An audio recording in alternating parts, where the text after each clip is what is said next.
Scotia. In total, the budget to support doctors, nurses, health staff, and to improve patient care will increase by more than $119 million. Mr. Speaker, I would like to wrap things up with a point that surely will be met with universal agreement among all members of this House. Namely, Ottawa is still a small player when it comes to ensuring Nova Scotians, indeed all Canadians, have access to a universal, affordable, and publicly funded healthcare system.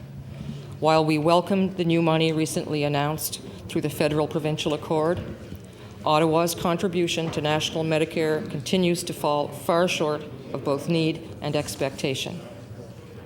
For example, the $75 million federal signing bonus would maintain our healthcare system for 13 days, a far cry from what Commissioner Romanow requested and what this government would have expected from a national government that claims they understand the priorities of Canadians. But let there be no mistake, Mr. Speaker. Nova Scotia will use every cent of every dollar provided by Ottawa for its intended purposes. And just as we have in each and every year of our mandate, we will once again spend more provincial money this year to support a better healthcare system for Nova Scotians. Mr. Speaker, we have come a long way since 1999, and admittedly, we still have a distance to go. But we're getting there in a sure, well-planned, stepwise fashion. Our plan is in place. The money to see it take effect, committed in this budget as promised. Thank you, Mr. Speaker. Thank you. It's 6 p.m. and I recognize the member for Halifax Needham. She has 1 hour of debate. Thank you very much, Mr. Speaker. I'd like to start by asking the Minister if she would table the comment she just made, please. It would be really quite helpful. Particularly, I think, with respect to the last portion of those remarks, with respect to the increase in provincial funding or the expenditure in provincial funding. And Mr. Speaker, I'll table a few documents of my own in a moment, which trace out. They come from the federal government's website on federal transfers to Nova Scotia. And Mr. Speaker, what's quite interesting about these figures from the federal government are the way they itemize and account for the increased spending in health for the province of Nova Scotia. And Mr. Speaker, my calculation of this is that the province of Nova Scotia, in fact, have received an additional $141 million from the federal government for health transfers. And that amounts to $1 million more than what the provincial government are saying is new health spending. So, Mr. Speaker, if this is an accurate reflection on what's going on, then in fact the additional healthcare spending that's being announced by the Ham government is all federal money. Now, Mr. Speaker, I recognize, as do most members of this legislature, that since 1995, the federal government has starved the provinces for federal dollars for healthcare spending. Nobody would deny that. And that following the Romanow Commission report, we have a health accord now between federal and provincial governments, which I'd like to spend more time talking to the Minister about, which results in this increase in funding from the federal government. But it's a little disingenuous, Mr. Speaker, I think, to come to the legislature and to the people of the province and say we are increasing healthcare spending by $140 million when in fact the health dollars that are being spent are federal dollars. So let me start with laying out, Mr. Speaker, what these documents actually say in terms of federal transfers to Nova Scotia. The documents demonstrate that in 2003-04, CHST cash transfer to the provinces is $21 million. The CHST supplement is $75 million, it can be over a 3-year period, although it can be drawn down all in 1 year, which it appears that this government has actually done, is drawn $30 million that is shown here for 2003, another $30 million for 2004-05, and $15 million for 05-06, all in 1 year. The Health Reform Fund of $30 million, the Diagnostic Medical Equipment Fund for $15 million, Mr. Speaker, for a total of $140. So I will table this document, and I will ask the minister if she would please speak to this issue in terms of perhaps she'd like a copy of that, in terms of the expenditures of this government, the new expenditures that have been announced. Is it not the case, Madam Minister, that the expenditures that have been announced are in fact the additional federal funding for health care for the province? The Minister of Health. Thank you, Mr. Speaker. And Mr. Speaker, the numbers do vary a bit, but there are a couple of figures in there that, although the federal government would like to count them as a new contribution, none of the provinces consider the money from the agreement of 2000 as new federal money. For example, that $21 million of the accord reached, or not the accord, but the deal imposed in September of 2000, none of the provinces regard that as new money. In fact, that money certainly has already been included and already spent in previous estimates. The other thing is that in our numbers, we're considering the equipment fund, the $15 million this year for a total of 45 over 3, as a separate item. So, so we definitely have added provincial money to this year's budget. We do not deny that a large proportion of it is federal money this year. There's no question. But the 160 or so that we put in last year is still there, and that was not a result of any kind of Romano report or any kind of so-called signing bonus. So yes, we are very grateful for the federal money, all the provinces are, but we had wanted at the very least to get a federal contribution to healthcare up to 18% of healthcare costs, and the money that we received this year did not get us there. There were many other citizens of the country, including Commissioner Romano, who wanted the federal government not only to get us to 25% within a very short time in terms of their contribution, but to include an escalator clause in the money they were giving to the provinces, and they did neither. So while I agree that we are able to make progress this year, I don't agree that all the money is federal. Some of it is provincial, but certainly if you look at our total budget and what we've spent over the years, the federal contribution is less than 18% of that $2 billion or so. Thank you, Mr. Speaker. The member for Halifax Needham. Thank you very much, Mr. Speaker. Well, I wouldn't dispute for a moment that the federal contribution isn't good enough, Mr. Speaker, and I think that certainly if you look at what Romano was recommending, the federal government's response fell far short in terms of both dollars that were allocated to the provinces and in terms of some fundamental change in terms of how the federal government is prepared to legislate, for example, to open up the Canada Health Act, to make more explicit certain aspects of that act, and for example, to take on the whole issue of for-profit health care versus maintaining a publicly not-for-profit health care system in both its delivery, especially in its delivery of health care services. But that's something we can talk about in greater detail at some other point. So it is true that the federal government have not done enough.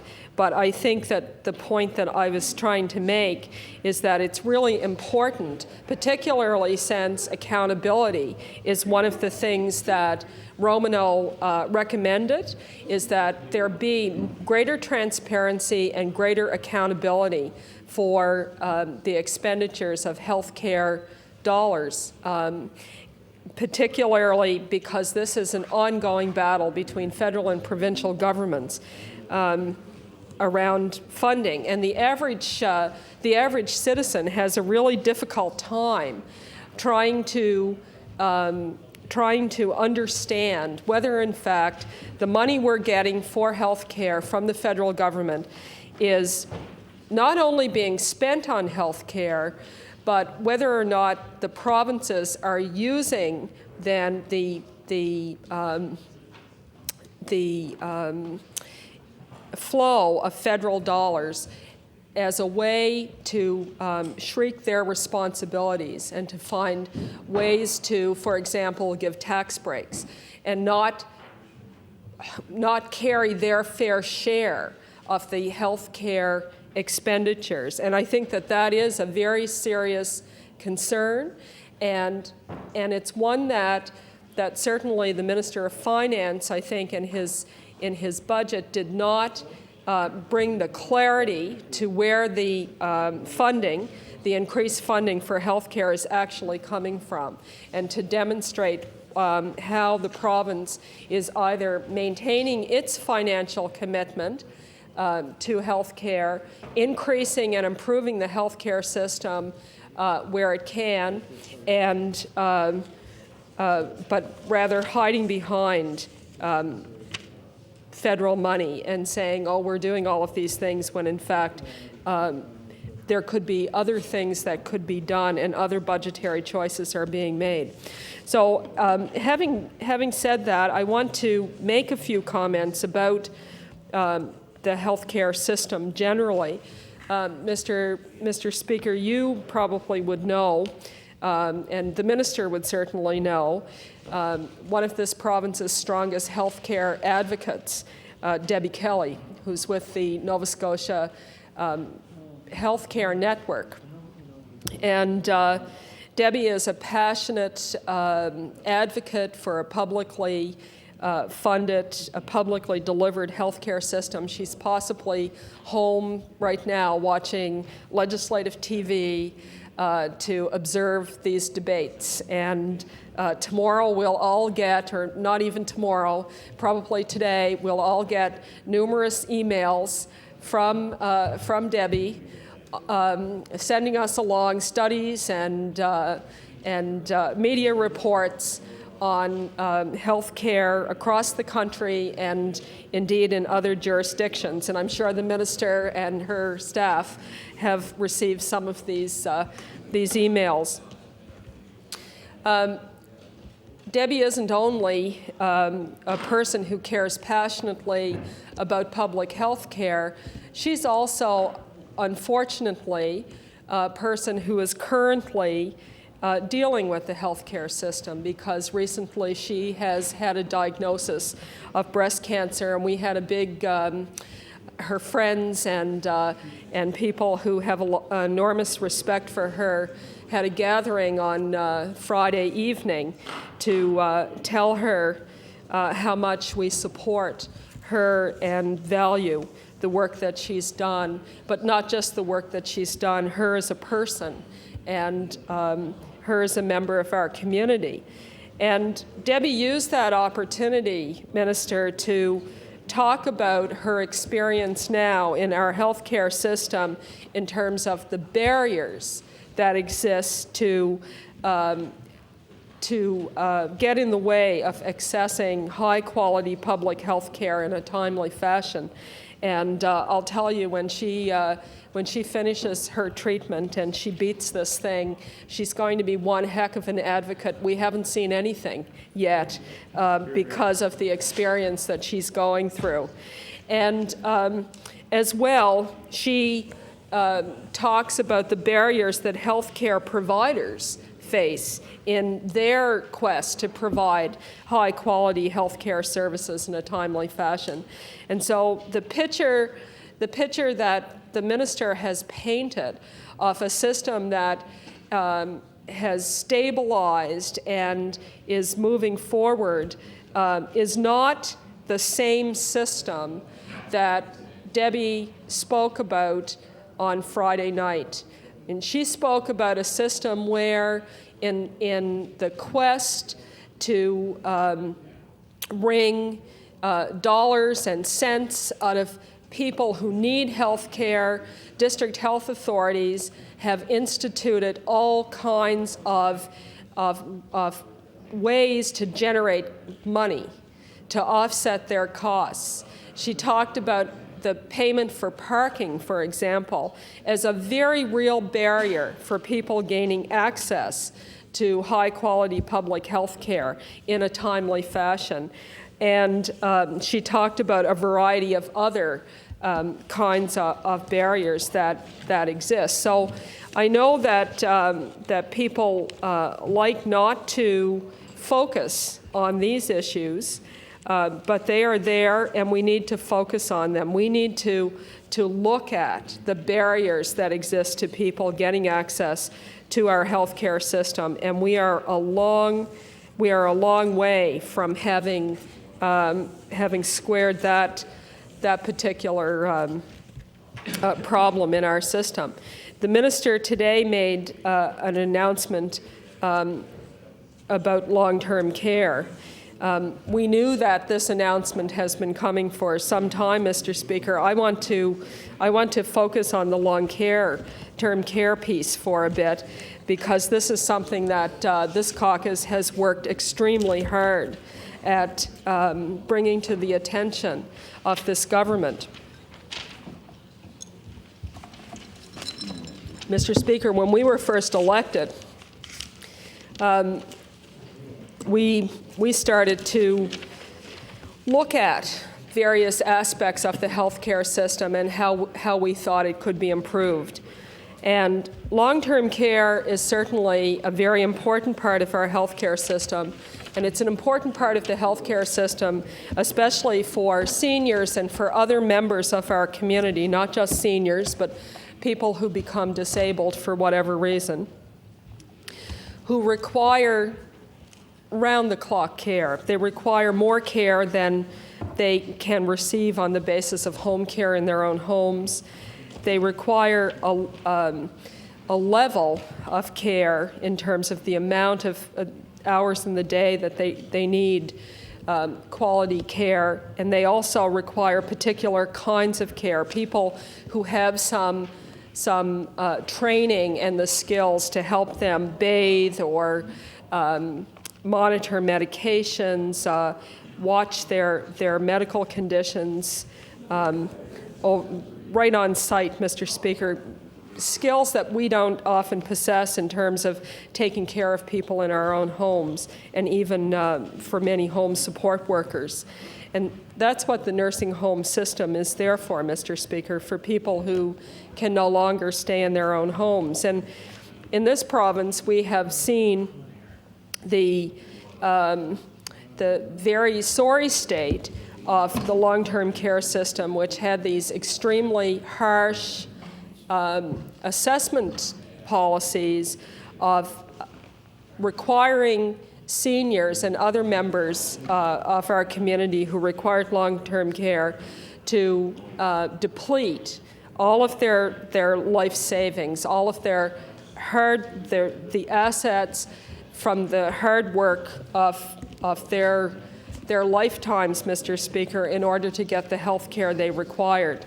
And we have, with the enormous support of Nova Scotians, hammered away at this issue, pushed the government to adopt a more rational, a more humane, a more caring policy. And in November of last year, we had some small success in terms of the government backing away from some features of its assessment for long-term care. But, Mr. Speaker, we felt and we continue to feel that backing away certainly didn't go nearly far enough. And today, Mr. Speaker, the minister made her announcement that in 4 years' time, this financial assessment for the healthcare component of long-term care will no longer exist. But, Mr. Speaker, really 4 years, in our view, is much too long. Seniors cannot wait for 4 years. Their families shouldn't have to wait for 4 years. My understanding is that on average, there are 200 new admissions to long-term care each month, that at least 50% of all people who go into the long-term care system are people for whom people who will have some assets that will be assessed, and that they will deplete those assets over the period of time in long-term care. And so, literally thousands of seniors between now and 2007 will continue to be subjected to this completely unfair and unacceptable situation where they will have to pay for the health care component of their care. And I cannot understand how this government can plead poor, given the budget that was announced on Thursday. I don't understand how this government can say it does not have the resources to address the health care needs of the most vulnerable members of our community in the last stages of their lives, because that's, generally speaking, who we're talking about. We're talking about seniors in the twilight years of their lives who require health care. And we cannot find, this government could not find it in their priorities to address the needs of this group until 2007. This, to me, is a situation that I cannot find a rational explanation for. I've listened to what the minister has said about balance, but I've also sat in this chamber last Thursday and listened to the Minister of Finance send $155 checks to each and every person in the province of Nova Scotia who has paid 1 cent of income tax. And I ask about the priorities and the choices of the government. Frankly, it doesn't make any sense to me. I, Minister, don't need $155 in a rebate. I know some people do, and I'm glad for them that they will receive this rebate. But I think that I would like to understand why seniors in the twilight of their life who are unwell are such a low priority that they had to have their needs put off until 2007. And let's not be too maudlin here, but let's be honest about this. A lot of these seniors will pass away by 2007. They will never have the benefit of the government's announced intentions today. They will have their life savings depleted, exhausted. That is happening as we sit here having this debate, as a matter of fact. And so I would like the minister, if she would explain the choice that has been made by her government and the priority that has been assigned to this group of seniors. The Honourable Minister of Health. Thank you, Mr. Speaker. And before I get to the long-term care issues, I'd like to respond a bit, if I may, to some of the remarks at the beginning concerning accountability. Because I agree with the member from Halifax Needham that people in this province, in all provinces, want to see more accountability for the spending of healthcare money, not only healthcare money, but any money that is either raised on our own or given to us by the federal government. That is actually one of the reasons why we produced Your Health Matters, and in the fall we will be producing a report to patients, not only because we agree, but because it is going to be a requirement of the federal government that for receiving more federal money for health care, that we show that it's spent on health care.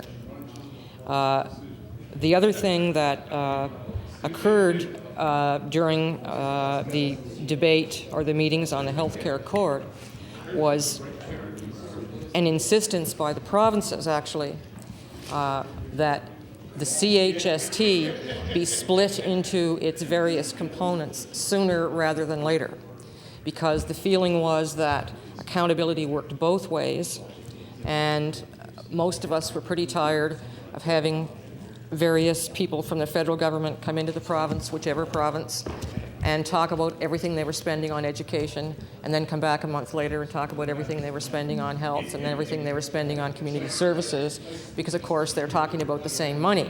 So it's easier for everybody to account for this money when they give it to us in line items. So it can't be double counted all over the place. And that is not an improvement that's going to take place this year, but it is going to take place very soon. I can certainly point to the accounting of the equipment fund from last year as a way in which Nova Scotia did very well, accounting for every cent that was spent on medical equipment, some of which did obviously go to nursing homes. On the long-term care issues, Mr. Speaker, I'm sure there's going to be a great deal of discussion about this. At the outset, I would like to credit the New Democratic Party for pushing us faster than we probably would have gone. I realize they put a lot of effort into this, but so have we. Since coming to office, we recognize some of the issues in the long-term care sector as the most pressing, needing our attention. It was the lengthy waiting lists to get into nursing homes. We're causing the use of precious hospital beds for people who would have been better served in nursing homes. It is why the department, and obviously I wasn't the minister at the time, worked so hard in going to single entry access, which is, we were the last province in Canada to do that.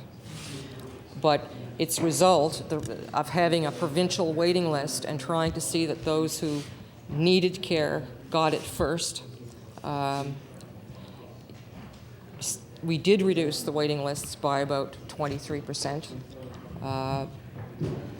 We did do something for those in need. There were some people in some nursing homes, of course, who didn't like or don't like the system because it's put a stop to the practice of the homes accepting perhaps the healthier, wealthier patients ahead of those who needed the care the most. That being said, and even repeating what the previous minister said a number of times, that we have added, $90 million or so since 1999 to the continuing care sector, both long-term care and home care, that we still had a problem. And it's my view that 4 years is not an excessive length of time to wait to fix a problem that took more than 30 years to create. I realize that it would be nice to be able to abolish this problem. Well, you couldn't do it overnight, administratively speaking, but sooner than 4 years. I understand that. However, what seniors and their families will see in the next 4 years, starting this year, is an absolute decrease in their daily costs for medical care in nursing homes. And they will see a bigger decrease next year and the year after and the year after. And that at least by the end of that time, whatever government is in power, we will have a new and fairer system for people needing nursing care in Nova Scotia. And I have no doubt that this announcement today will spur some decision-making in other Atlantic provinces. But we believe it is a necessary decision to make. Mr. Speaker, I'm not going to talk about our government's decision to keep its election promise about a tax cut, except to say that we felt morally bound to keep that promise because we considered it a major plank in our election platform. Obviously, I and any other minister could have spent that money and 10 times over probably in some of our portfolios if we had it. That being said, we believe that we have a balanced approach towards the needs of seniors and for other age groups in this budget. We do need to work, on mental health. We need to help kids. We need to help young families. Seniors in nursing homes need our help. So do other seniors who aren't in nursing homes yet. And that is what our pharmacare announcement was about. It will cost the province $10 million to cap the costs. And we are making further investments in home care as well. That is a sector that will also involve considerable work over the coming years in order to provide the kind of care that not people expect, and of course expectations are always rising in the healthcare and other sectors, as the member opposite knows. Thank you, Mr. Speaker. The member for Halifax Needham. Thank you, Mr. Speaker. I'm wondering if the minister could tell us a bit about how per diems are actually set in the long-term care sector. I'm sure the minister has members of her constituency or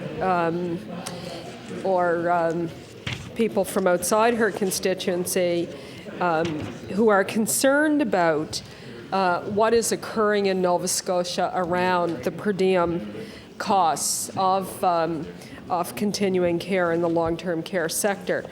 I certainly, as the health critic of my party, and I know our leader gets emails from people who tell us that the per diem costs in a facility where they may have a family member are taking a substantial jump in cost. And various people have certainly asked us a lot of questions about how, in fact, per diems are established. Now, before I was elected, I've served on various boards of directors of organizations like, for example, women's shelters, where we had per diems, and I have a general idea of how those per diems were set in terms of our budgets. We would submit an annual budget that would look at our operating costs. But one of the things that was never included in our operating costs was our capital costs. If we needed to make repairs to our shelter, for example, then that wasn't something that we could submit to government. We couldn't get our per diems to reflect the fact that we needed a new roof, or we needed to repair a crack in the foundation of our shelter, or if we needed to put some new windows on the building, or whatever. Now, I know that in Nova Scotia, we have seen a number of things happen with respect to long-term care. We have seen various nursing homes go through fairly extensive renovations, and we've also seen some build new facilities.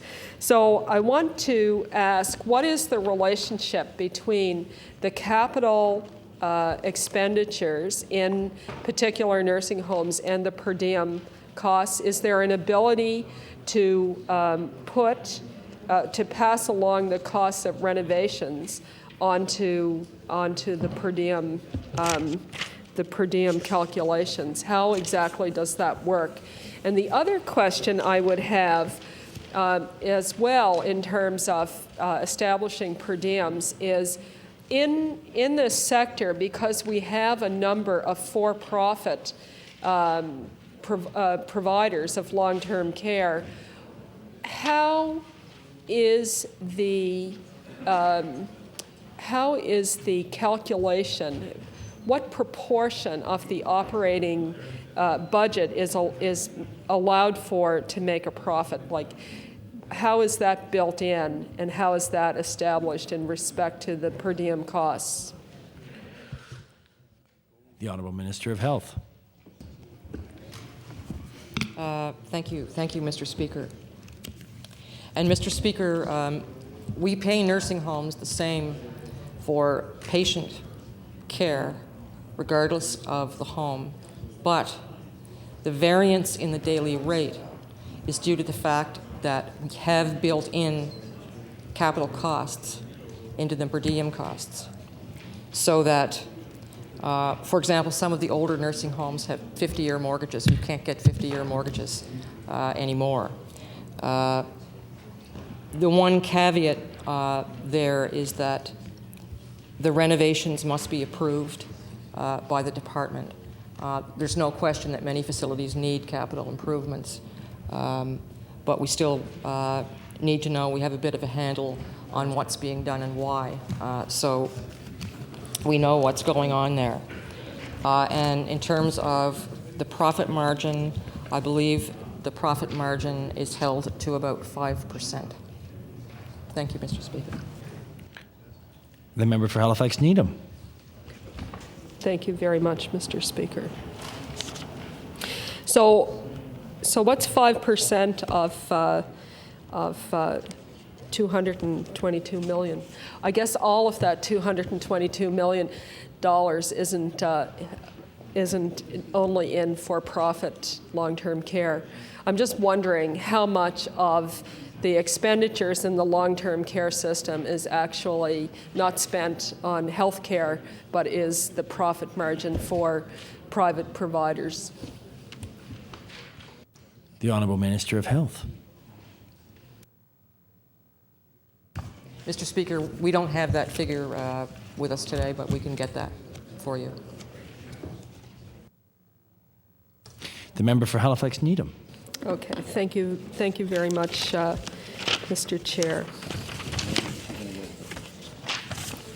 I want to talk a bit about home care, and I'm pleased to see that there is additional money for home care. However, I noticed that there are several boards where home care, in fact, will be lower in terms of the expenditure according to the budget this year than last year. The DHA here in the Capital District has less money allocated for home care this year than last year, and the same thing with the South Shore and the Western Shore. So I'm wondering, or the western part of the province, and I'm wondering if the Minister can explain why, when home care's budget is being increased, there are some DHAs that are seeing a reduction in home care. The Honourable Minister of Health. Thank you, Mr. Speaker. And the information in the budget documents is based on information that we just started collecting last year. We didn't have these kinds of breakouts before, and they've been adjusted for demand. Thank you, Mr. Speaker. The member for Halifax Needham. I guess, I don't have certainly the numbers that the Department of Health is using or that the district health authorities are using, but from my own experience in my constituency office, talking to people who are on waiting lists, for example, for home care, it seems to me that in the capital district, where my constituency certainly is located, there are people who are right now on substantial, they have substantial waits to get home care services. And so I guess I'm wondering if the minister can quantify in any way what are the waits for the various districts, and if there are waiting lists, for example, in the capital district, how could it be that less money is needed to provide home care? The Honourable Minister of Health. We've adjusted to demand as best the record shows, and we also the positions are now being filled which couldn't be filled before. Thank you, Mr. Speaker. And Mr. Speaker, there are several factors at work here. But the member is right. In the Cape Breton district and Capital District, particularly in the Capital District, there is a wait list for certain kinds of home care. That is not necessarily lack of funding. In the Capital District, there has been a problem filling some of the positions. And the demand is higher, obviously, because of the population numbers, but also the job market is a lot more competitive in the metro area. And I believe Capital has begun filling some of the positions that were vacant, but it is somewhat difficult to fill the jobs as quickly as they would like. Thank you, Mr. Speaker. The member for Halifax Needham. Thank you very much. Well, okay, this opens up then a couple of other questions I would have about this. What kind of labor shortages, if you want to use that term, I suppose, are there in the home care field here in the metro area? Is it in nursing? Is it in LPNs? Is it in homemakers? Where is the shortage? What is the plan to address that? If in fact the problem is with respect to, a more competitive environment, for example, home support workers make very low wages. They incur a fair amount of expenses sometimes in just traveling around, getting to their jobs. They tell us, I think, sometimes that they don't like not seeing the same client over and over again. They like to be able to do that. And if they're caring for somebody who, on a regular basis, and that person goes into hospital, then they may, in fact, lose money because they're paid on an hourly basis. There's no incentive to stay in a job like that when they're constantly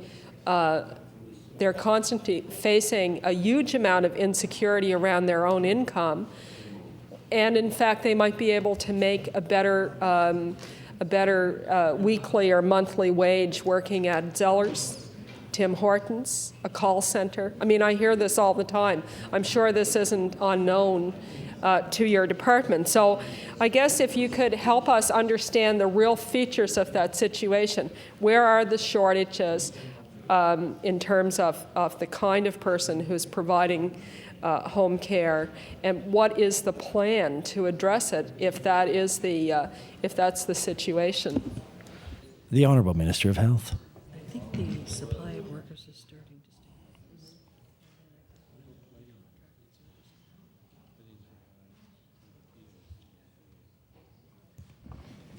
to Thank you, Mr. Speaker. Mr. Speaker, the shortage had been around nurses. That situation has begun to rectify itself. Then the shortage was with the homemaker, personal care workers, and that too we believe is stabilized, or will be stabilized in the coming year. I will endeavor to provide more detailed information from the people we contract those services from, but I wouldn't like to understate the issues that we face as a province in trying to improve home care.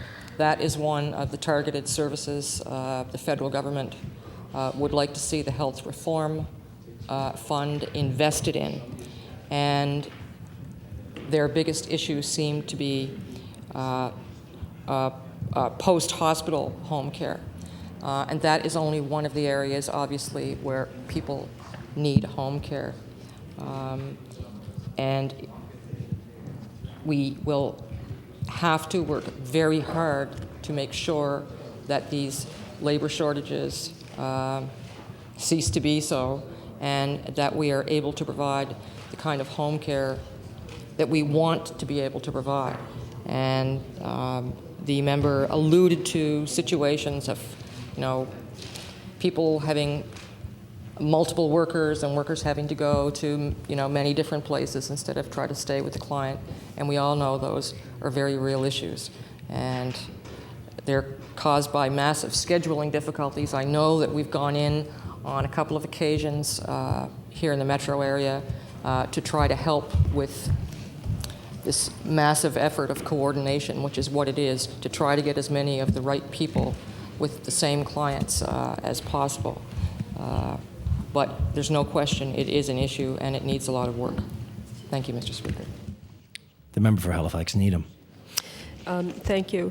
I want to talk a bit about the situation for nurses in particular, the retention of nurses in our system. The minister will be aware of a letter, I think, that one of my colleagues tabled and read here from a nursing student in the Dalhousie School of Nursing, I think, that appeared in the Herald a few weeks ago. I don't have a copy of it here this evening, but I could certainly get one and table it. And this young woman was saying that, in fact, the majority of people from her graduating class don't have jobs in Nova Scotia. A few do, but the vast majority are leaving the province. And although the numbers that the minister tables and talks about certainly paint a particular picture, and they're very impressive on the one hand. On the other hand, we have this kind of information that that nurses continue, or nursing students continue to leave the province. Some people say, why are we expanding the number of seats to train nurses if we're training nurses for Texas, or we're training them for Florida, or we're training them for Alberta, or we're training them for other provinces? And certainly, I've been told it's not. I haven't verified it, but I have been told that the nurses that are graduating from the nurse practitioners program, in fact, also are not able to secure full-time nursing positions in the province. So I guess my question is to ask the minister to look at this situation from the other end of the spectrum. To what extent is the department aware of the young women and men who are training to be nurses who do not have jobs full-time jobs in Nova Scotia and who are leaving. Are we keeping track of that aspect of what's going on? Are we looking at whether or not, in fact, we are training healthcare professionals, specifically nurses, for jobs in other parts of our country or on the continent? So are we looking at that? And if we're not looking at that, do you not think that it might be prudent for us to take a look at that so that, in fact, we can address it in some way? The Honourable Minister of Health. Thank you, Mr. Chair. Well, again, Mr. Chair, there are a number of issues here, but it is true that of our nursing graduates last year, 80% of them stayed in the province. This is better than in previous years. It is also true that we have vacancies around the province waiting to be filled. A member from Dartmouth East brought up the Valley issue. Well, members of the opposition have also brought up the Valley issue. There are also some vacancies in Capital. There are vacancies in Colchester. They're not necessarily all vacancies for new graduates. We know that there are vacancies in critical care, which requires a bit more experience. But one of the issues that we have specifically with graduates, well, more so with graduates of the Dalhousie Nursing School, is that while there are jobs in Capital, for example, about 45, I think so far this year, of new graduates have been hired, the vacancies aren't all in the same location. There may be vacancies at the Dartmouth General, there may be vacancies at Cobequid, there may be vacancies at the QE2. Sometimes graduates can't get a job where they want, but it's not that the job isn't necessarily available. That is obviously not true of all. Many are prepared to go wherever the job is.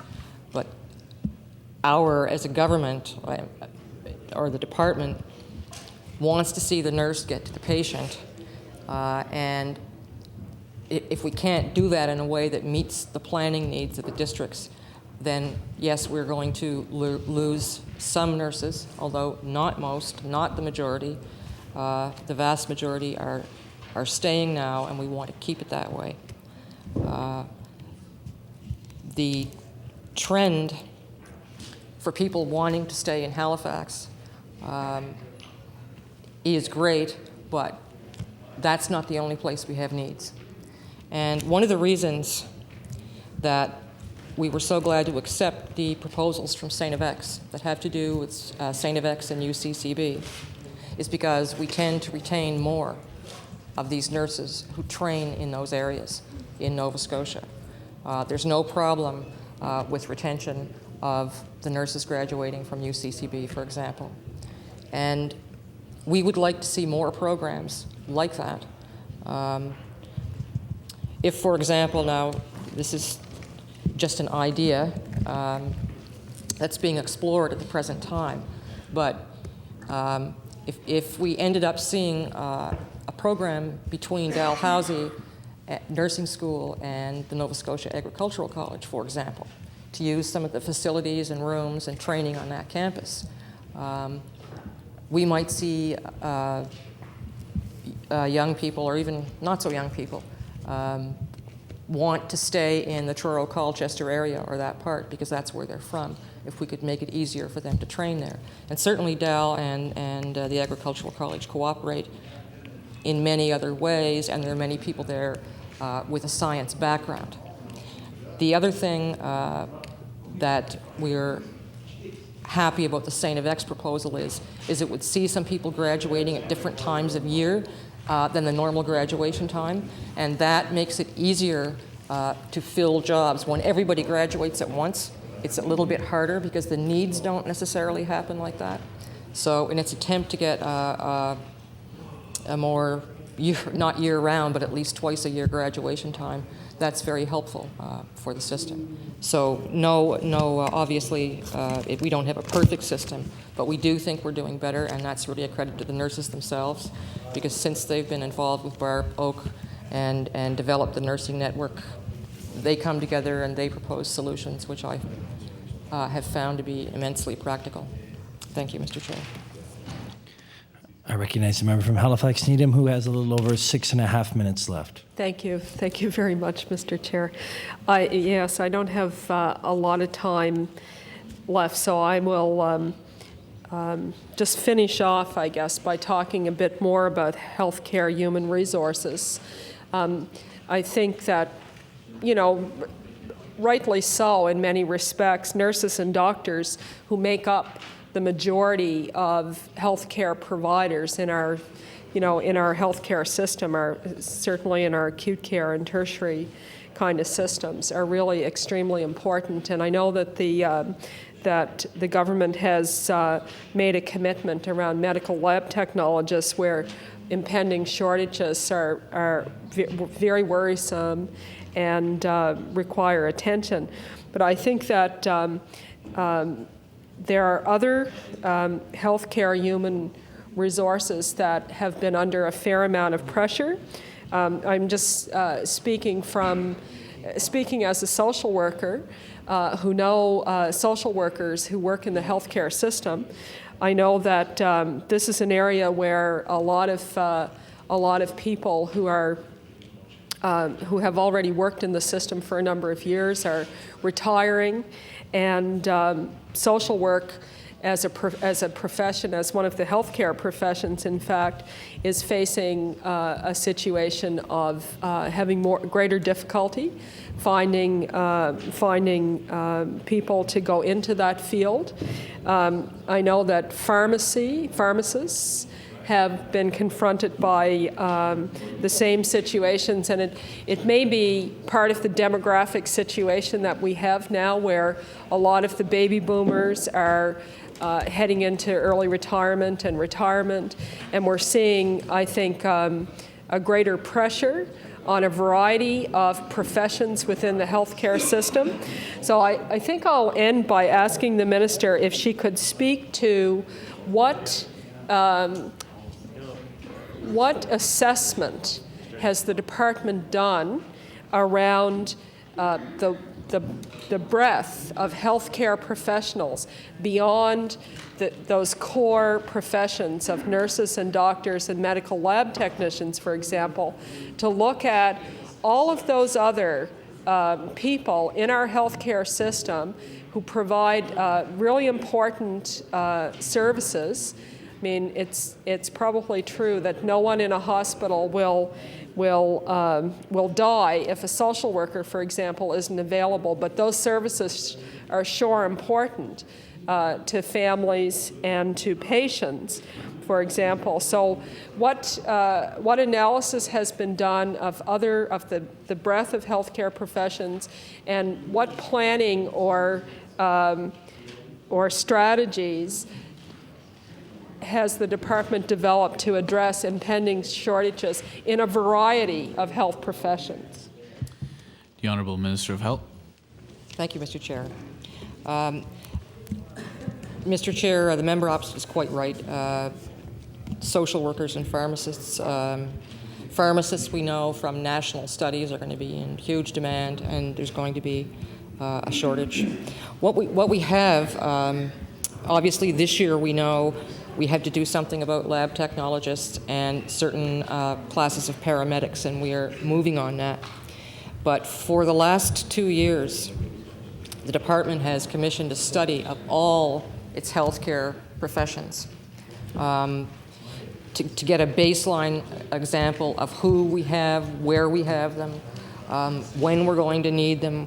And this is actually information that I'm sure most people assume that government has, but in fact we never did have it. And that document will be ready for publication fairly soon. So that should give us a much better idea of the kinds of issues the member from Halifax Needham is raising. And certainly we know that across Canada we're going to be facing, to varying degrees, the same kinds of shortages.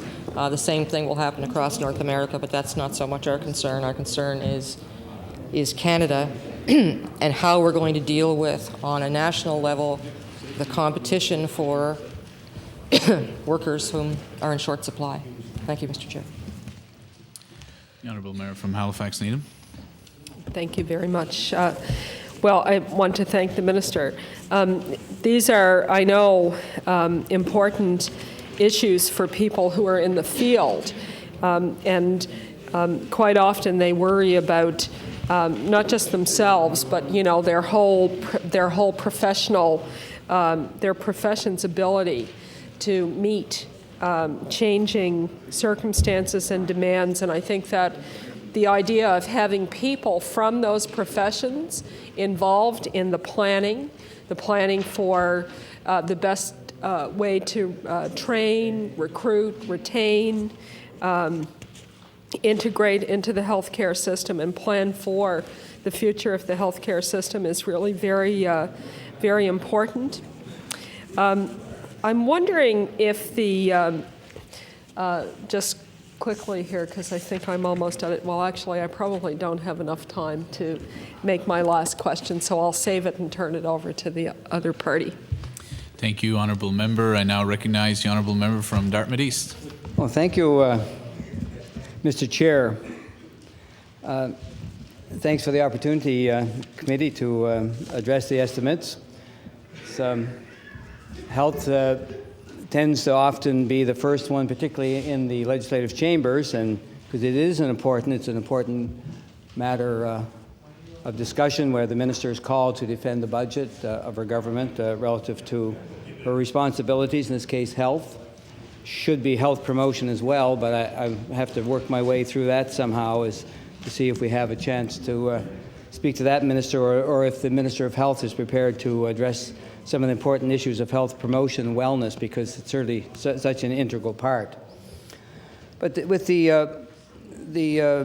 estimate debates, Mr. Chair, sort of interesting how when you roll out the various programs within a department such as health, that it seems to be all so encompassing and so important for the day, but you realize it's really a snapshot in time, that so many of the programs are been in place for long periods of time. Some are in a way declining. We look at the public health initiatives that's so much in the forefront, that now we see something that was so much a part of our communities just not there. And so a lot of these changes have come through various governments, through various parties that were represented by those governments. But the times have changed, and all of a sudden we're brought back to really what is important. So a few weeks ago we were discussing matters of bioterrorism and smallpox and all those other initiatives, and then all of a sudden, bingo, nature rises its head again, and we have an epidemic almost circling the globe, I suppose, and maybe if we knew more about it would be, that identified as SARS. And it always gets my attention, because my grandfather on my father's side died in 1919 coming out of Halifax Harbor with what was called then referred to as the Spanish flu. So just when we think we're getting very sophisticated and getting a lot of these initiatives, these challenges to health and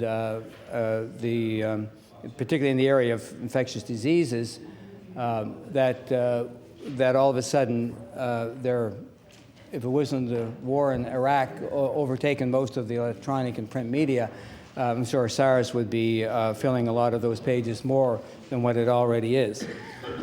So we are trying to follow those issues as well in context as we follow the issues as home, the bread and butter issues of everyday living, and that Nova Scotians call on their healthcare system to provide and meet their basic needs.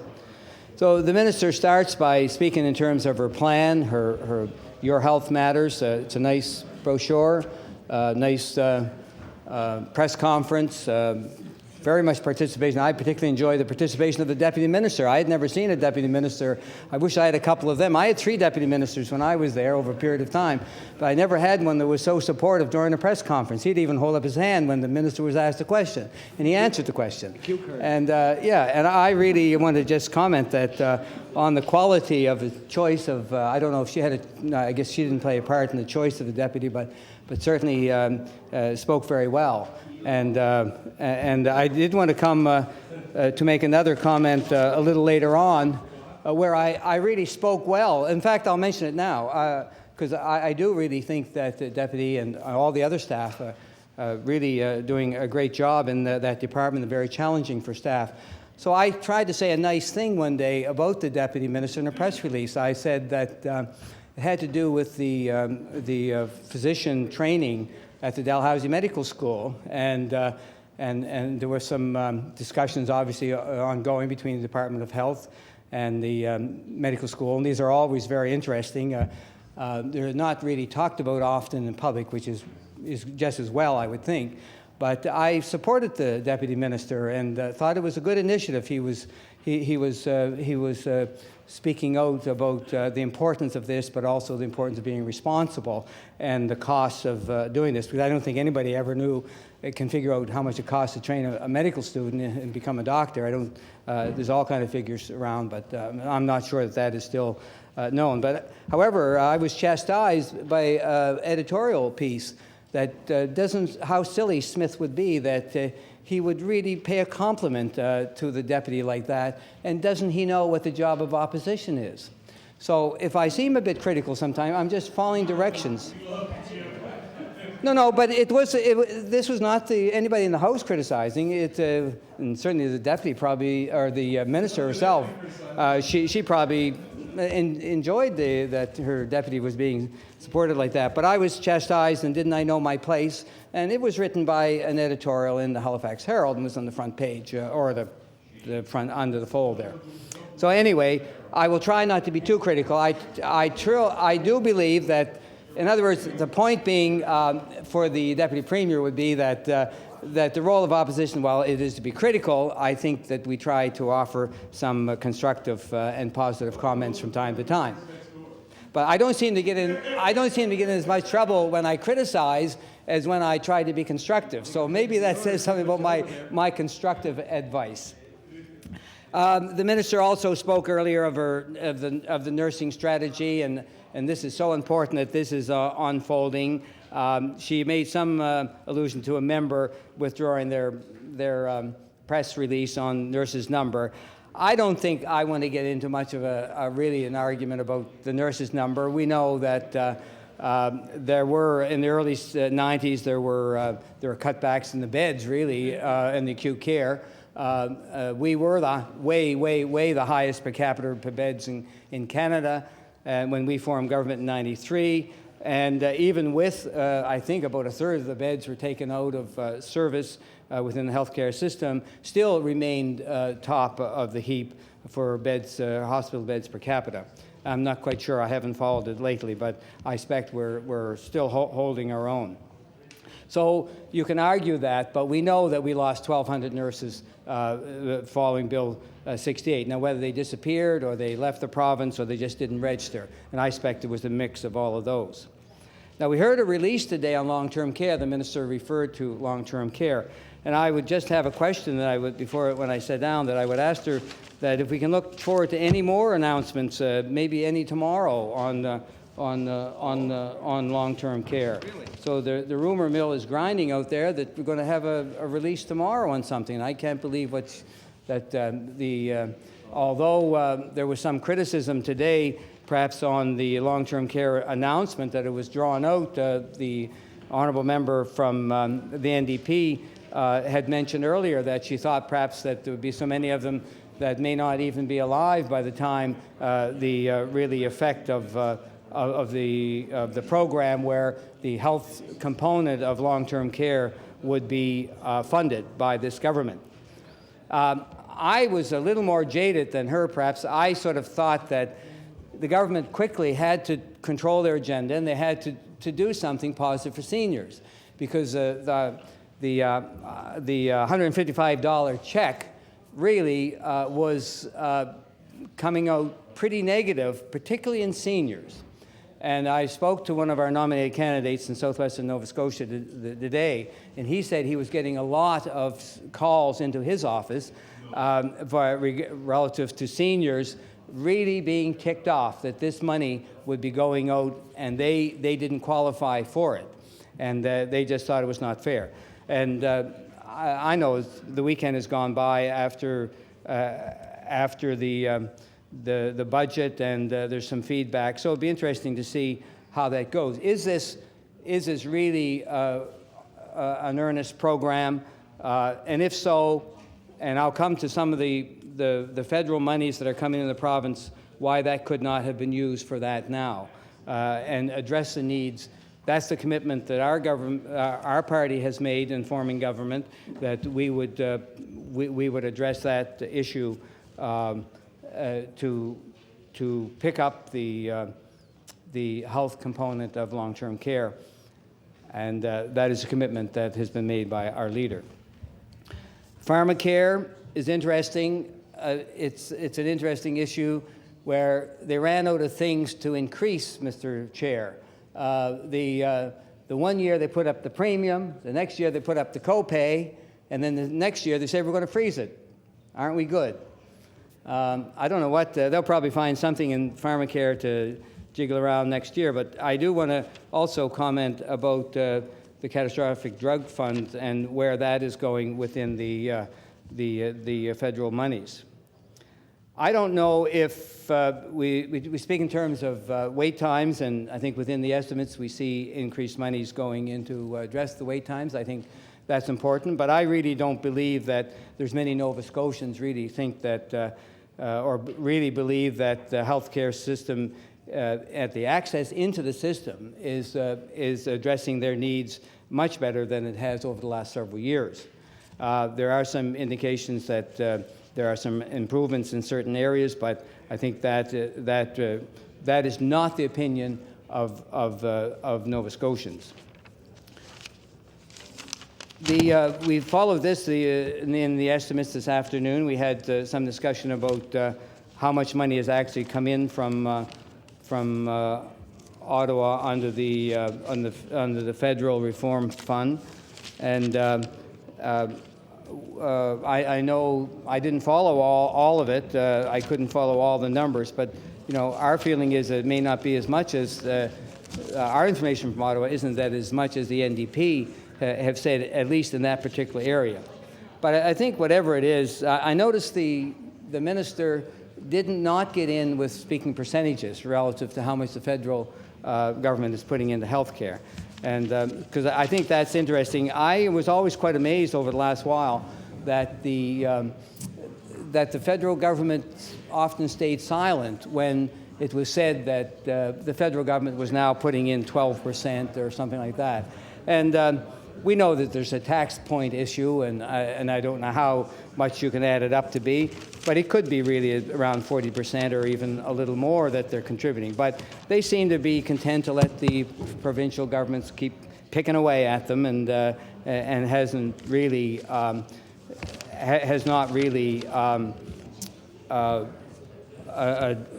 counteracted in a way that I think they could do. But one thing that I know, and I must say I envy the minister to be a minister of health at a time that there's increased funding from the federal government and substantive. There's an awful lot of difference when the funding is increasing and as opposed to when it's decreasing. And it was bad enough. It seems like the times in government that we spent, took the first couple years to really find out what the previous progressive conservative government had left us, and trying to do some good things and address some of the needs. And within that, and then all of a sudden, a few years later, then start the federal government having cutbacks. So that was very substantive from our point of view and really made a challenge. It made exciting times. But so I mentioned the public health initiatives and the primary care and access into the system. We look forward to the development of the team approach to primary care, and we'll touch that another day in the 17 million relative to that amount. But and as we look at I think the mental health issues have been appropriate. At least it's been on the agenda. I am concerned that the various, whether it's community services offering the service or it's health, that we actually have the personnel within those programs to actually deliver the service. And I'm not convinced that they're there yet, and we haven't seen those programs rolled out. But we're watching, and at least it's on the agenda. And I think the main thing with any minister of health is to keep mental health on the agenda, keep it on the table, and it sometimes tends to slide off or tends to be chipped away at and not have enjoy the priority that some of the other acute care particularly.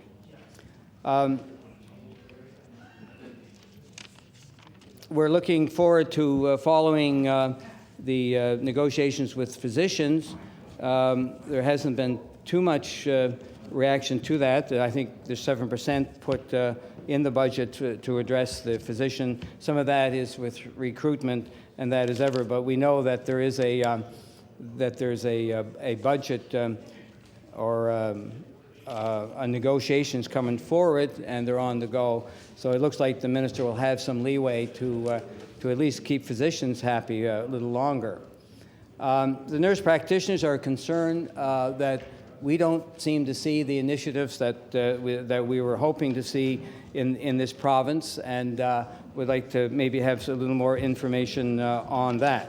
But health promotion, I mentioned, and I guess I could just maybe ask that I know it's under another minister and it's in another area, and if the minister sees health promotion matters as that, or will we have to wait to see if the other minister stands up? Is she consider that to be part of her responsibility as well, or should I wait for the other minister and try to get a crack at him down the road somewhere? The Honourable Minister of Health. Thank you, Mr. Chair. I wonder if I might make a brief introduction. You could deduct the time, push the time off to the end. Go ahead, Minister. Thank you, Mr. Speaker. There are a couple of members of my constituency association and other friends in the gallery, Paul Fitzgibbons, Drew Campbell, and Mary Lou Leroy, and I wonder if they could stand and receive the warm welcome of the House, please.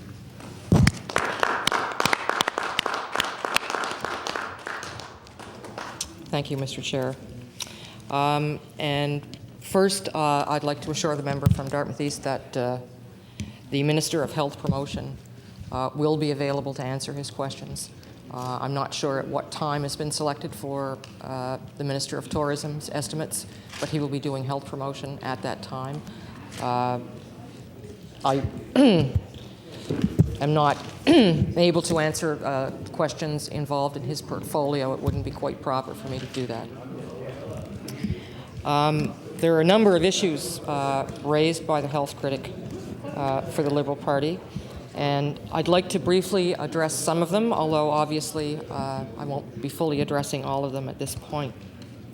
One of the first issues, or perhaps the first issue he brought up, was that most important area, particularly, it seems right now, of public health.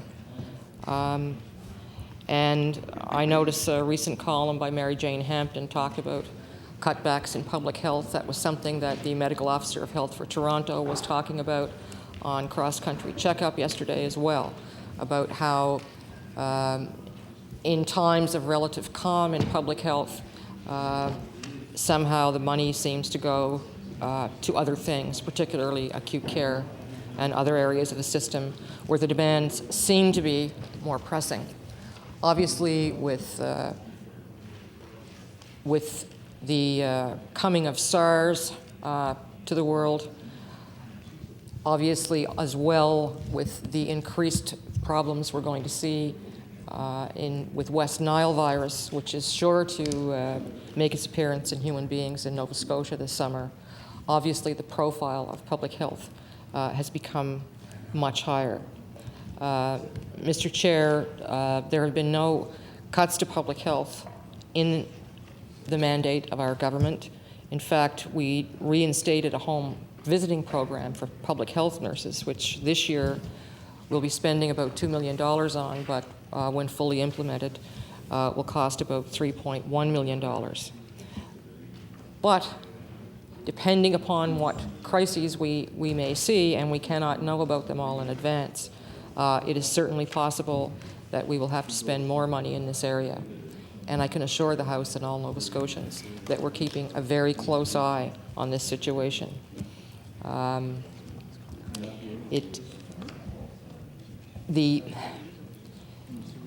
of the areas, too, where we may be able to do some work in public health areas is in the area of primary care, because there is a separate federal fund that provinces are able to access for primary health care initiatives. And we are acutely aware of the importance of public health information, education, and of the immense body of knowledge that is needed by public health officials to help us cope with things like West Nile and SARS, and who know what it will be in 6 months' time or even a year's time. The member from Dartmouth East raises, the issue of the past and the prominence that public health took in past years. And certainly, as not a young person, I remember very well polio and the visiting school nurses who gave you your little tablets or sugar cubes, and all the attention that was paid in those times to public health issues such as polio. Well, polio has almost disappeared, of course, but not quite. But it's unlikely we will ever see the end of new public health issues that we have to deal with. Yes, another announcement tomorrow on long-term care. No, there's no another announcement tomorrow on long-term care.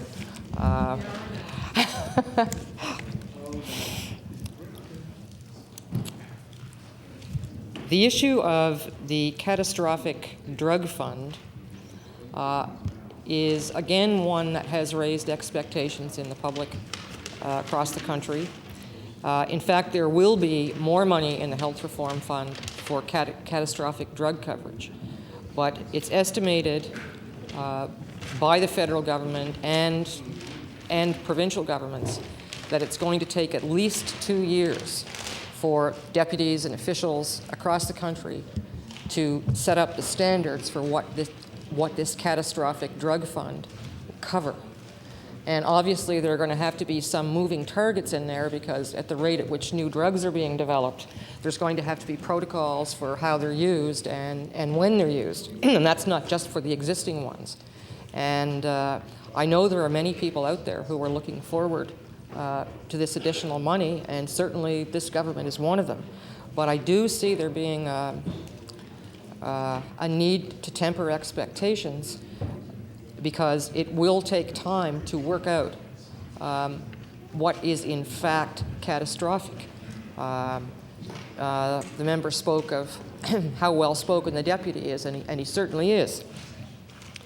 And he has pointed out several times that, what is catastrophic to costs, what are catastrophic costs to someone earning $18,000 a year, are not catastrophic necessarily to someone earning $80,000 a year.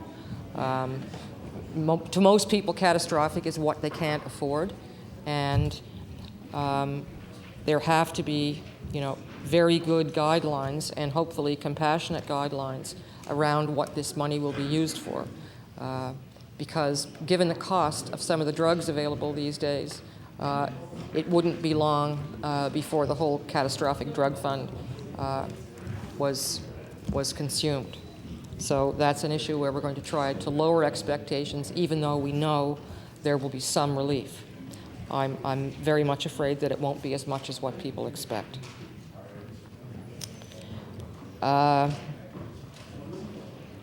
Another issue that the member raised is that of nurse practitioners and how we perhaps don't have as many as we would like. I can tell the House that we are making progress, that there are 13 approved positions, that 6 have been filled, and we have 7 yet to go. We would like that progress to be faster, obviously, but it is taking place. That being said, Mr. Chair, I believe I've addressed at least some of the issues raised by the health critic for the Liberal Party. Thank you, Minister. I'm wondering if the member from Dartmouth East would allow for an introduction. The honourable member from Halifax Fairview. Thank you, Mr. Chairman. On behalf of my colleague, the member for Timberley Prospect, I'd like to draw the attention of the members of the House to the West Gallery, where we are being visited by the first Five Island Cubs with their leaders Christine Medill, and I understand it, yes, it is that Medill, Doug Marshall, and Elizabeth Anthony. And I'd like to ask the Cubs from the first Five Island group to rise and receive the welcome of the House.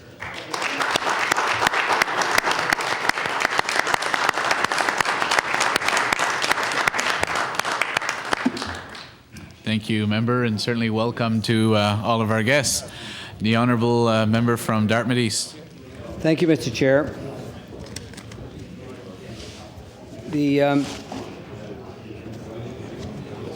I think I was sort of hoping that we're going to preempt on the senior long-term care announcement tomorrow, and that it would be addressing some of the drug issues, perhaps certainly Aricept and others. I think this minister finds herself with that particular issue very much where we found ourselves with multiple sclerosis and the beta-seron. And I'll just say to the minister that this working together with other provinces on these formularies, it's interesting, but I'll tell you, they'll sometimes sort of drag you back a little bit, sometimes, or not encourage you to move forward in areas that you should move forward in. And that was the way with us when we, through Dr. Jock Murray and the multiple sclerosis clinic, set up criteria for beta-seron and the other drugs that followed there for those that qualified for that care. It was expensive, and so is Aricept. But the research is in. I hope that this government will be not so crass as to just do it as election ploy. Although I must say I was quite interested in the $155 check. I really didn't think that this government had the guts to do that, the crassness of that they had that they would do that. I hadn't seen things like that. I was in British Columbia in my earlier days at university, and that's where once a year at least, I confess that while I was in British Columbia, I voted NDP. I did, I know. There's hardly a day goes by that I don't, recall that, particularly when the legislature's in session. But the reason I did is because of those sort of things that were being done on a regular basis by Wacky Bennett's government there. So I thought my alternatives really were not great. So, but I think if they can do that type of initiative, then, Mr. Chair, there's no question to me that why are they so stubborn? What is the problem with not covering Aricept and drugs for Alzheimer's disease? Again, the research is in. I spoke to a gentleman the other day on the phone relative to his wife, and later called the daughter as well to confirm what he had said.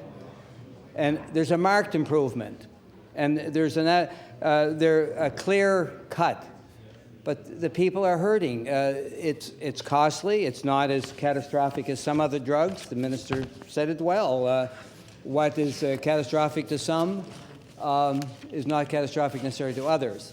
But I'll tell you, there's many people in this province that an extra $60 or $100 a month is catastrophic.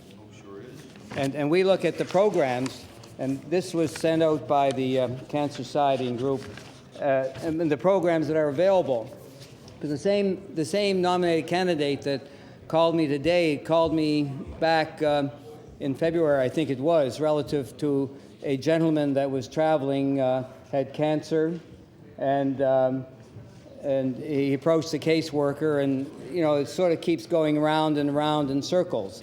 And so it just so happened to tie in with the programs that are available to people on extreme limited incomes that could possibly qualify for travel costs.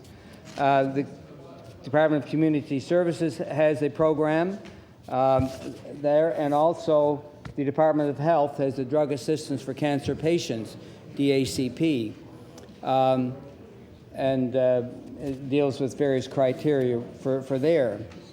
But I think it's all it's all well enough to say, well, it's catastrophic for some, not for others. But I'll tell you, the part of the world that I grew up in, they're still hurting down there, and transportation for cancer patients is a big issue. So I think maybe something like that would make a nice announcement, and maybe if you got time, I know you signed very quickly the quarantine issue relative to SARS. You said when I asked the question at the House the other day, the minister had signed it off the night before. I thought maybe it might have to go to Order in Council before Cabinet, but obviously it did not. So she responded there. So she's able to make those types of decisions. So I think, maybe I could even make a promise tonight that I will not say that it's crass politics if this government, leading up to this next election, brings in coverage for the Alzheimer's drugs. I can't speak for what other members of my caucus might say, but I myself will make a pledge that I will not criticize the government as being crass and playing politics if they bring in a plan to cover Alzheimer's disease for those persons that are unable to afford it within the program as we know it. It is working. The research is in. We're finding very many different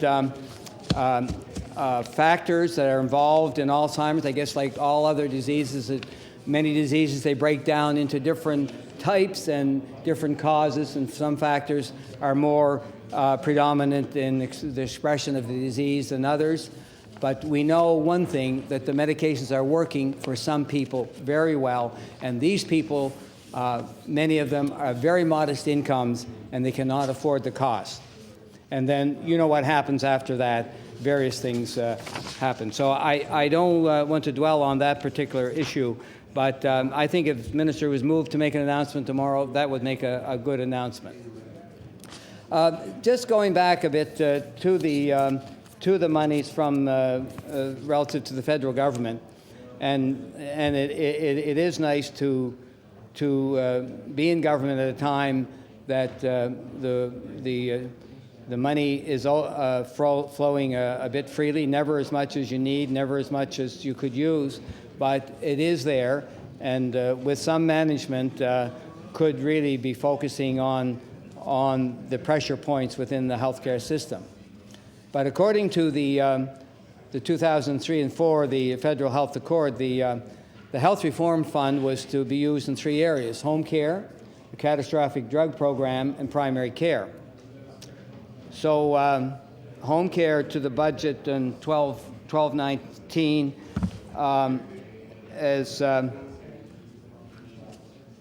has increased by approximately $7 million in this estimate.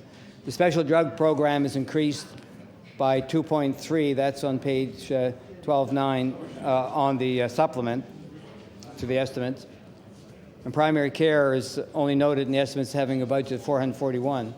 So those total $9.7 million approximately.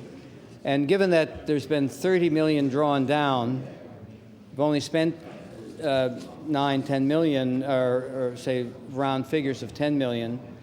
Where has the other $20 million gone, Minister, in that particular program?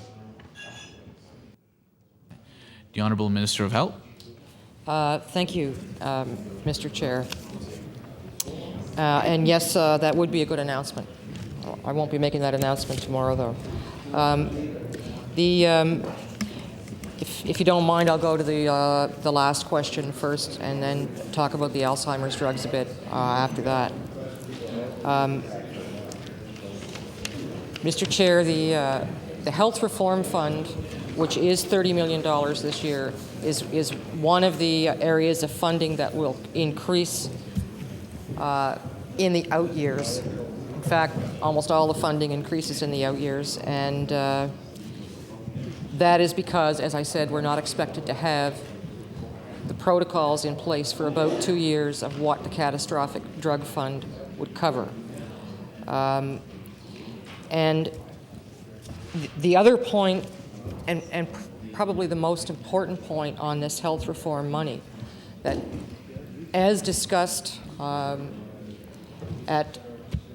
the premiers and the first ministers, is that the health reform fund is flexible and has to be flexible, even though the federal government wants the concentration of money to be spent in those areas. Different provinces have different levels of development in these areas, and the premiers insisted that they be allowed to have credit for that.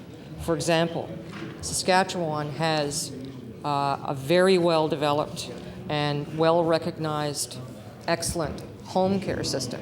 It's something that they've been working on for longer and perhaps better than other provinces.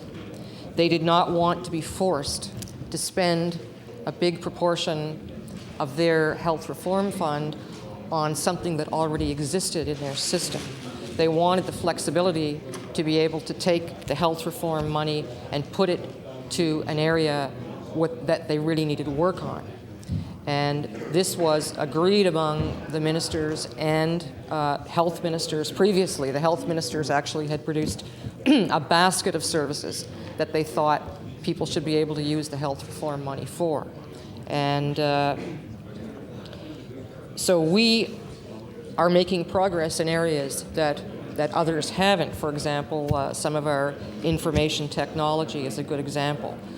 Some of the other initiatives that we've taken, that they do fit the criteria of the Health Reform Fund, but you may not find it in an increased budget this year in an area, even though we have increased spending on home care and primary care. But a lot of our primary care initiatives are going to be coming out of the primary care fund, that separate fund, that transition fund that we've been able to access. If you could consider home care any service available to people in the community, then you might well be able to consider long-term care a form of home care. That may be stretching it a bit, but there are a couple of provinces who felt strongly, Quebec being one, that the issue of needing to spend money in long-term care, or as they call it in Alberta, they have a different name for various things, but it was important. But it wasn't on most provinces' radar, so it wasn't included in the directions for the Health Reform Fund. So as I say, the $75 million signing bonus and part of the Health Reform Fund are accounted for in what we're already doing, and that is fair game, as Saskatchewan will be recognized for already doing considerable work in home care. Mr. Chair, the issue of the Alzheimer's drugs, and I'm sure the former minister knows this, as one of the issues that comes across the health minister's desk, whether it's MS or Alzheimer's or other drugs that have been found to be of use elsewhere. And these are among the most stirring letters that you get about the inability to pay for drugs or the inability to access certain drugs. The Atlantic Group has developed a set of protocols for the use of Alzheimer's drugs and is going to be sitting down to discuss this issue next week. The Atlantic provinces do want to move in concert in this area. We are all getting similar demands. There has been developed a set of protocols that includes physician education and original research that would allow us to recommend to approve these drugs, but we would like doctors to follow the protocols, because the member from Dartmouth East is right. Some drugs work in certain situations, but not in other situations. There will be some physician education required, perhaps not for all physicians, but for some, for example, on how to differentiate dementias, because we are estimating that even if the protocols were strictly followed, it would cost the province about $3.7 million a year to cover these drugs. So it would be a really good thing for some people if we could do that, but we're trying to find a way to do the right thing and manage costs as well. Thank you, Mr. Chair. From Dartmouth East. Thank you, Mr. Chair, and thank the Minister for her comments. I think the only thing I would caution her as being involved with the other provinces, that again, my experience was that, and I know I had the same feeling when I saw Minister Rock and other the provincial ministers, coming out of a meeting and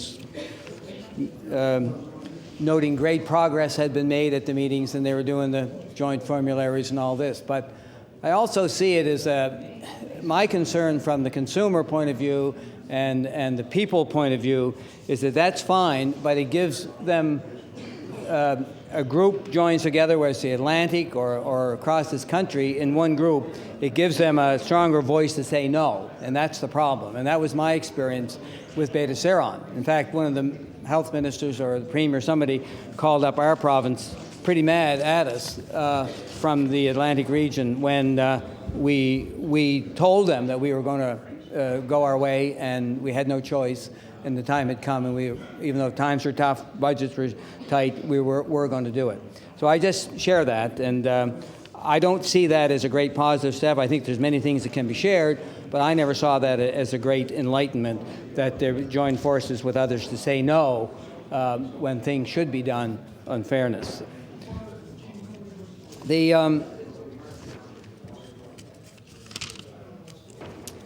We talked about SARS. I just want to touch on that a bit, on the public health issue, and I know we had addressed that a little bit the other day, but I did want to say that my question relative to exchange students coming back, and since then I've heard others have come back into Halifax.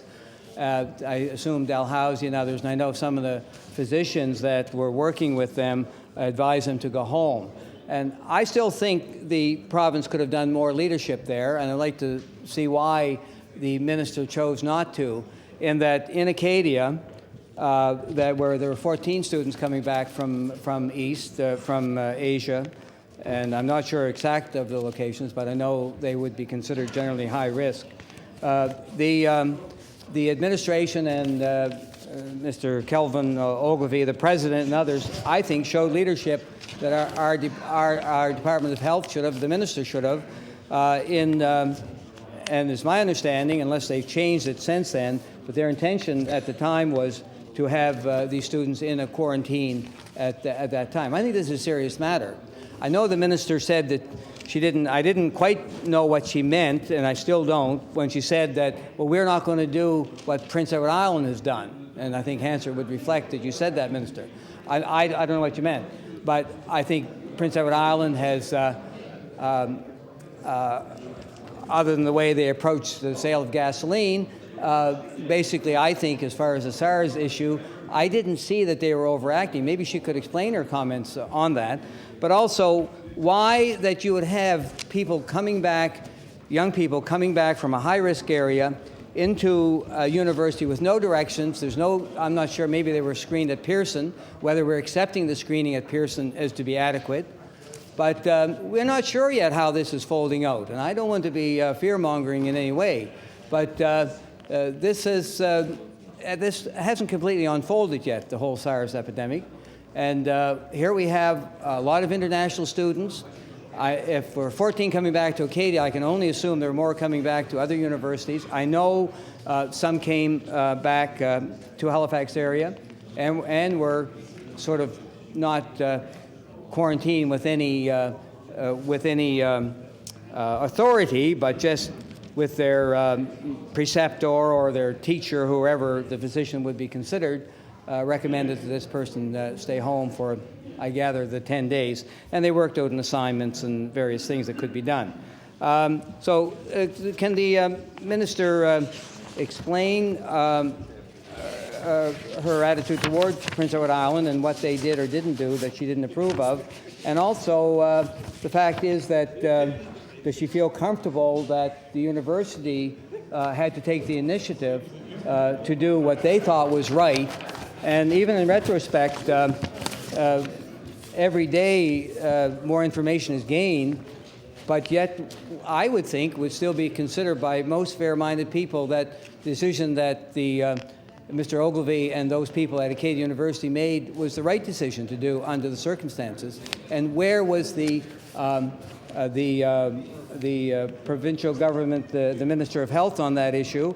And in fact, what was signed and when? The minister said, when I asked about the quarantine issue and the powers that would flow, whether that can be changed by regulations. When she said she signed something the night before, I think that would make it a Tuesday night.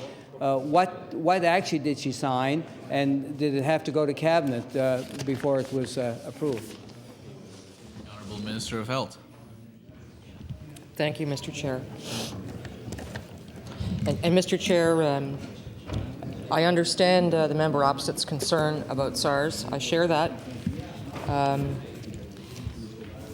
Our department was in touch with administration and doctors at the universities, all the universities, because of the number of students and potentially families that will be coming in from away. As members of the House know, the universities can always come to us to help them, but they felt that they could handle their own situations with the knowledge that they had and we had to give them. If that would be insufficient, then we would do what we can to help them. I don't think the member opposite would question the knowledge and expertise of our public health people in the department, which is very good. We are doing and have done everything we think that is prudent and reasonable to keep the public informed about SARS. To date, we have no suspect or probable cases. That does not mean we will not, but it means that we do not at this time. We were luckier than Toronto because they had no time to adjust to the crisis because they were part of the original wave.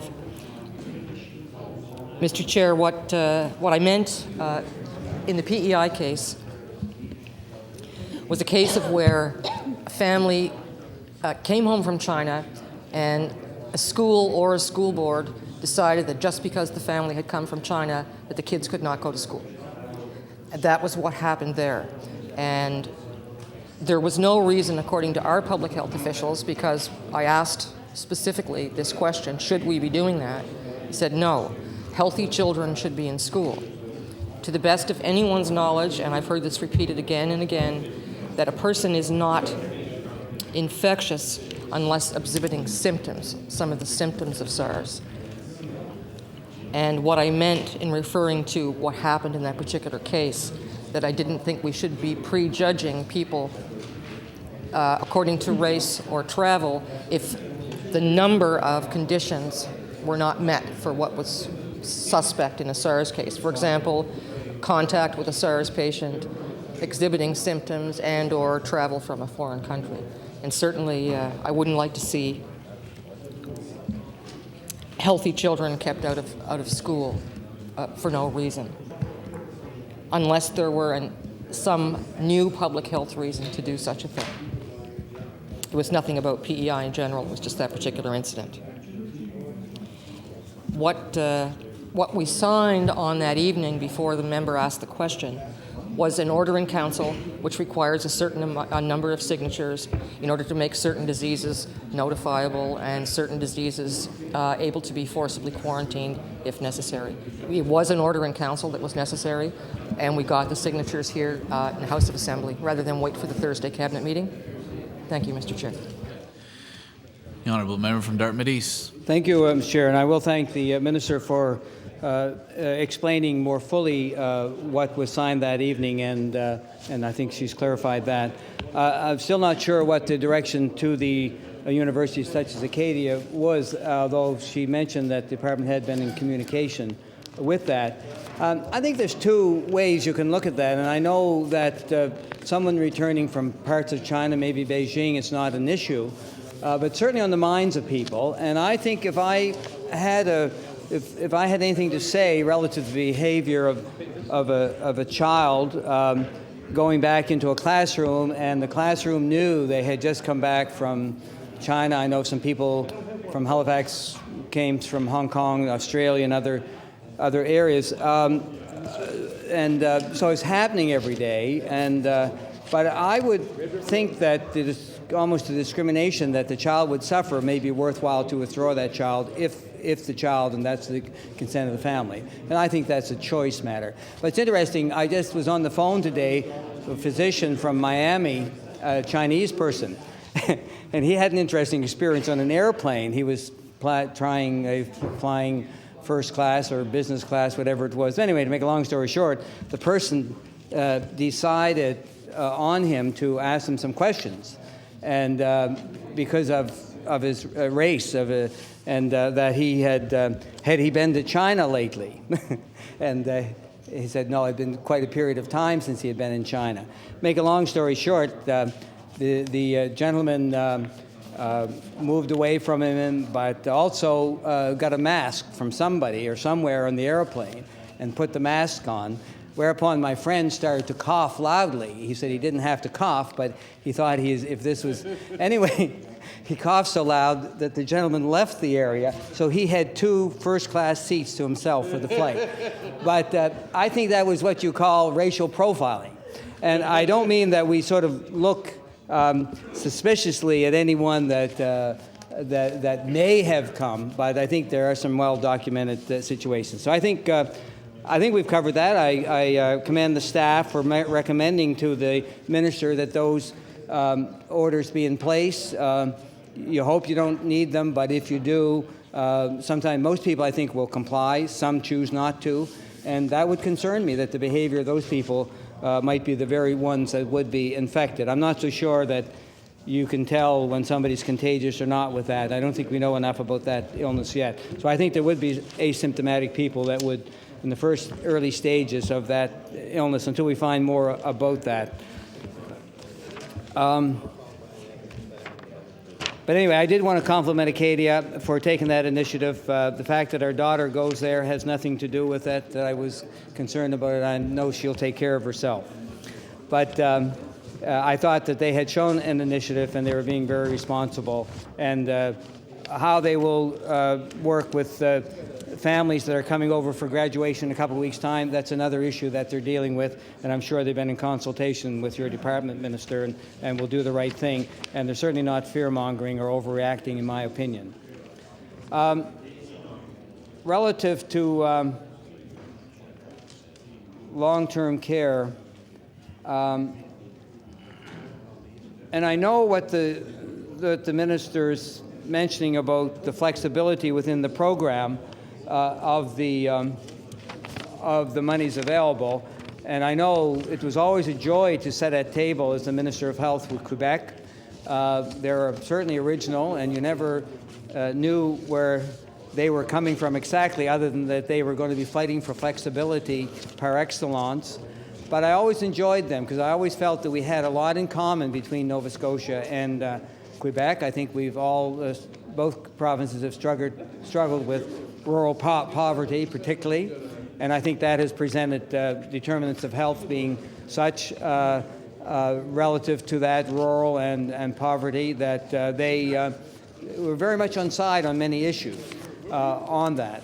So, and I know the matter relative to home care and that we've started off behind, and it has really concerned me that we've not made the progress in home care that we should be. Manitoba has probably set the standards years ago, Saskatchewan following as well, and those provinces have really done well. They have a technical aids programs and other ones that other provinces are still trying to catch up with. But I think you can understand, Mr. Minister, when you're here and we are, our job is to hold you accountable, either in a critical role or in a constructive manner, and I hope the latter, that there is still a matter of accountability. And if you can't follow money, then we have the history of the hepatitis C money and how your department has handled that. Whether you were there as a minister or not at that time doesn't matter. It was your government and you were at the table. So we have to really try to follow this money. The money should be following the patient, but also we should be able to follow the money through as it follows the patient. So with the long-term care, we were actually, in this way, the difference of opinion, I guess, on the amounts of monies, and we're erring on the lower numbers coming in through the health accord monies, and probably more in the range of 96 million is what the information that we had. But that the point about if you do it that way with the 30 million on the health reform fund, 15 million for medical equipment again. I sure wish I'd been minister when that sort of money was flowing. I wouldn't have had it in the bank account over in the Bank of Montreal, drawing interest, I don't think. But anyway, we finally got that money wrung out and got it accountable to some extent.